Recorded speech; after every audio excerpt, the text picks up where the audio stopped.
When you do stuff on the fly, you come up with things like that. Welcome to the Universal Magic Podcast news update. It's kind of our first time doing this. So I wasn't able to get Jeff or Alyssa, but I'm lucky enough to have one of our Moments of Magic travel agents, Jen Winter, join us.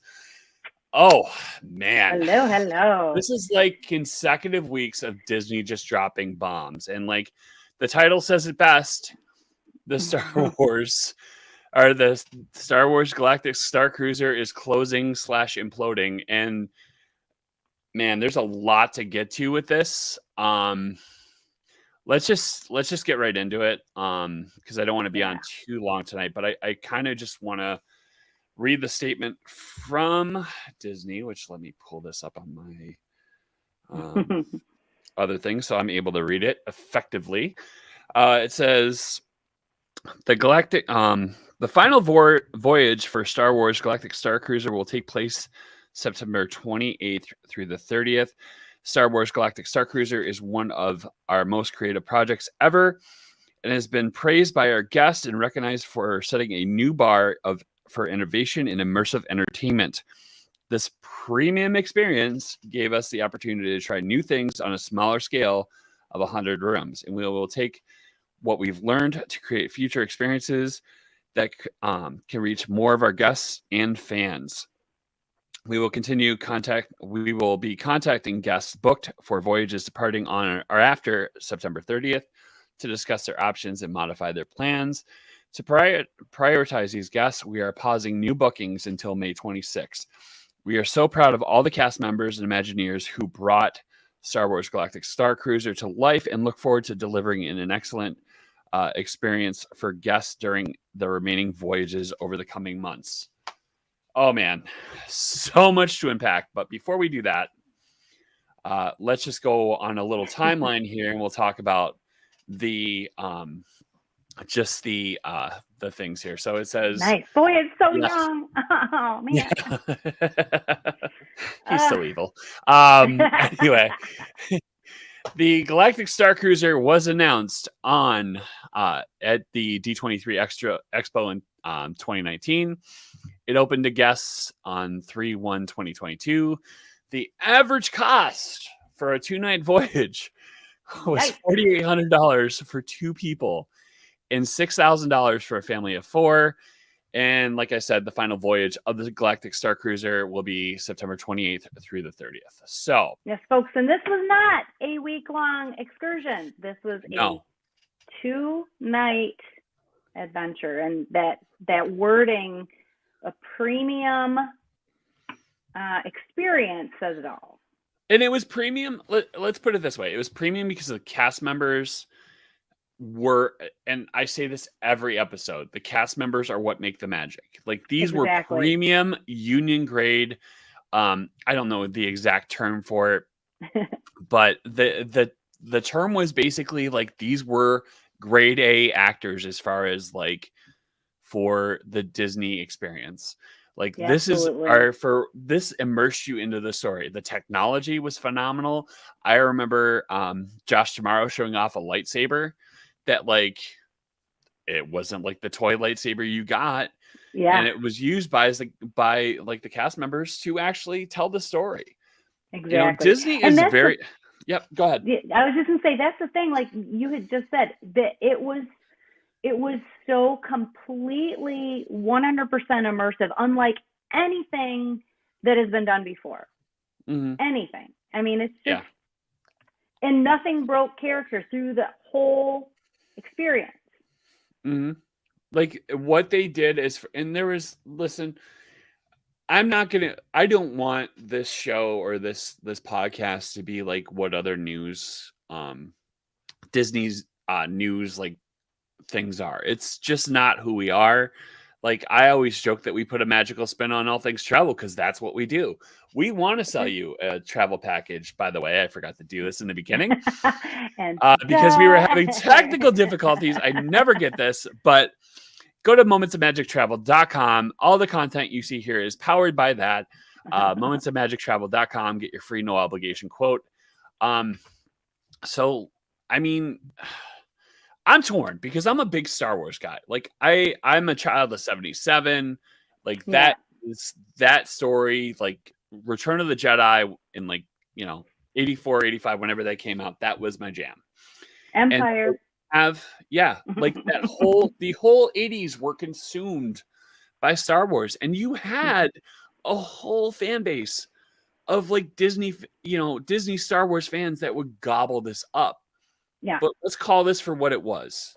And I'm going to be totally honest. And it was a cash grab. Like it was a cash grab for the cosplayers.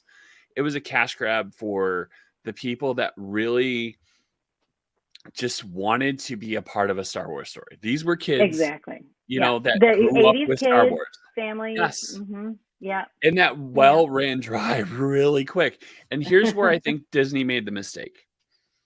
And this goes back to my point about like, as far as, the news sphere in Disney, like vloggers were probably the biggest mistake that Disney made, letting these people in and like letting people capture the whole experience rather than letting, feedback. People experience it on their own. Yes. Yeah. They should have done that, and that's kind of my big complaint in general of like Disney, just with the whole like common like thing, as far as like the common era, I mean, it's basically, that's kind of where like there's no, everything has to be made for the gram or made for YouTube or made for Facebook or made for TikTok. That's all you see. Like I cannot wait to tackle this, but like I mentioned it last show,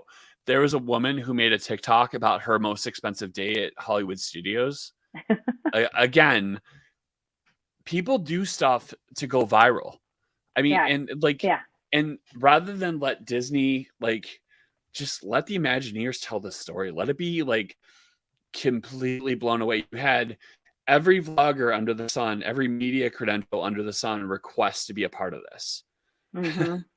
So, and unfortunately, there's so many people that they just don't realize that instead of giving away the farm, you have to create a little curiosity.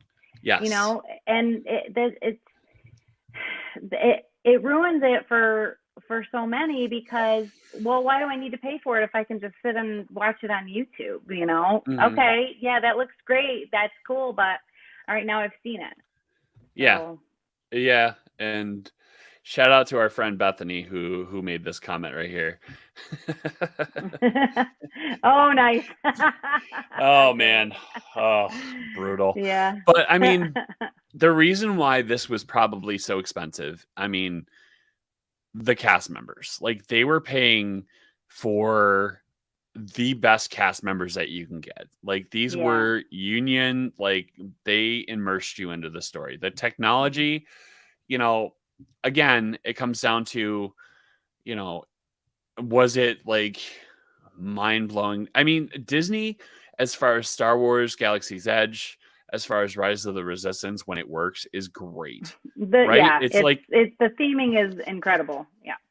Yeah. It's like honestly good. And like I think they jumped the gun on this. And like so now we're kind of wondering, okay, what are you going to do with this? Like I mean, if you look at how it looks on the outside, it doesn't look that appealing. And like they even had vloggers that like showed how you fire escape, and it's like, come on, do you really need to show that? Like, why ruin it?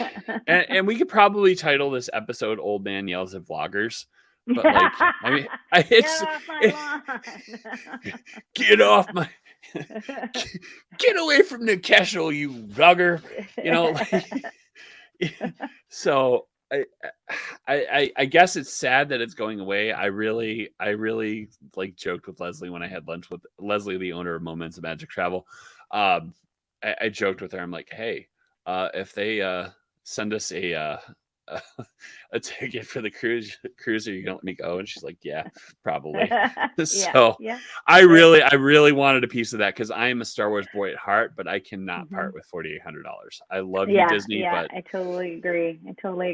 And like we yep. talked before, when they announced the special, the summer special, or the discounted rates, that was pretty cool for families that were thinking about it, but were just, the price point was too much, and it made it a little bit more affordable for for those families, which was really, really cool. But still, it was still an expensive experience for a short amount of time. Granted, like you said, the experience you were going to have was going to be amazing, especially if you were a Star Wars fan and you really immersed yourself into the story. I mean, that's the whole point. If you're going to pay that amount of money, I would hope that you would want to interact and be as immersed as you possibly could. And I think given the current economic climate, I think given that they won't extend the voyage, it's kind of a hard pass for the modern Disney consumer. Which is tragic because like a lot of the cast members again were what made that place so special. Yeah. So yeah, I do want to leave it at this because like this is just too good to share. We actually showed this. We actually talked about this. So this is from the D23 2019 update. And I'm sorry I'm laughing, but like it kind of says we've got a good feeling about this all new Star Wars experience coming to Walt Disney World Resort. Star Wars Galactic StarCruiser invites guests to embark on a 2-night adventure aboard a glamorous starship. During this first of its kind vacation experience, which includes a spaceport day at Batuu at Star Wars Galaxy's Edge, you'll interact with characters and become an active participant in an immersive Star Wars story that unfolds over the course of an unforgettable galactic journey on board the StarCruiser, to be called the Holocron. So, womp womp. It's just I don't know. Like I'm sad for things, but I think we call this kind of the, what did I call it? Pre-show. I called it kind of what did not you the say? reckoning, but the humbling. The humbling Yes. post-COVID. And honestly, let's be honest, a lot of their projects, Tron, this, like the 50th celebration, were probably everything they announced. I think the what was it in D23 2017 like was shelved because of COVID, and like this is just, they tried to give it their best. I mean, but Saint Iger, he giveth and he taketh away. So Jen, Maybe any final thoughts? I was gonna say maybe they'll turn it into a DVC resort or something. I don't know. I mean, they took away Fort Wilderness, which I'm actually looking forward to as a DVC owner. But I mean, think about this though. One final thought on the cost of this. For a quarter of what I paid for our DVC contract, we're talking about a 2-night stay. So you got to look at things at how like the consumer, Star Wars fan or not, is going to look at this. So yeah. Well, I will guarantee you that Star Wars fans are not the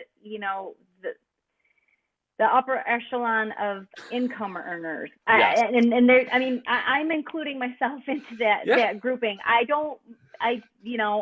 just an average Jane, and my hard-earned dollar has to pay for a lot of stuff, family stuff and things like that. So I don't have a lot of that extra to just, and I would hazard to say that's where most people sit, So anyway, sorry about Yep. So just one final shout out to our wonderful agency that helps, is powered by this, or that's powers this podcast, as I can barely talk tonight. No story from any other night. But anyway, we're powered by Moments of Magic Travel. Get your free no obligation quote at momentsofmagictravel.com. again, hit us up. We'll put our links in the socials.